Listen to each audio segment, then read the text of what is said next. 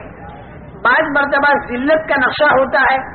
لیکن اللہ کا ارادہ ہو جائے تو اسی میں عزت آ جاتی ہے۔ حضرت یوسف علیہ السلام کا سارا نقشہ ذلت کا تھا، دو مرتبہ ان کا بکنا اور زنا کی تہمت لگ کر جیل خانے کے اندر جانا، یہ ذلت کا نقشہ تھا، لیکن اللہ نے ارادہ عزت کا فرما دیا تو اپنی قدرت سے حضرت یوسف علیہ السلام کو ایسی عزت مل گئی کہ دنیا کے کروڑ آدمی ہزاروں سال کے بعد بھی ان کا احترام کرتے ہیں۔ اور بعض مرتبہ نقشہ سارا عزت کا ہوتا ہے، لیکن اسی کے اندر اللہ تعالیٰ کا ارادہ ذلت کا ہو جاتا ہے تو پھر وہ آدمی ذلیل ہوتا ہے۔ جیسے قارون، سارا نقشہ اس کے پاس عزت کا تھا، لیکن اللہ جل جلالہ و منوالہ نے اسے اتنا ذلیل کیا کہ آج دنیا کے کروڑ انسانوں میں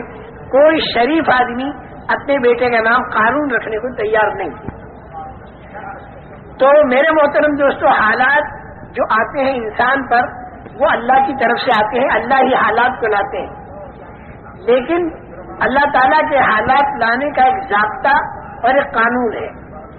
اللہ تعالیٰ جتنی ضابطے کی رعایت کرتے ہیں اتنی کوئی ضابطے کی رعایت نہیں کرتا۔ اللہ نے ضابطے بنا رکھے ہیں، ضابطے کی اتنی رعایت ہے کہ لئن اشرکت ليحبطن عملك ولتكونن من الخاسرین، یعنی معصوم سے معصوم تر شخصیتوں سے اللہ یہ کہتے ہیں کہ اگر شرک کیا تو اعمال سارے ختم ہو جائیں گے اور نقصان والوں میں تم بن جاؤ گے۔ آپ اندازہ لگاؤ کہ ضابطے کی اللہ کے ہاں کتنی رعایت ہے۔ یہ حالات جو آتے ہیں دنیا میں اور آخرت میں، یہ ایک ضابطے کے ماتحت آتے ہیں، بلا ضابطہ اندازن نہیں آتے۔ اور ضابطہ اللہ کا حالات لانے کے لیے دنیا کے اندر کی پھیلی ہوئی چیزیں نہیں ہیں، بلکہ انسان کے بدن سے تیار ہونے والے اعمال ہیں۔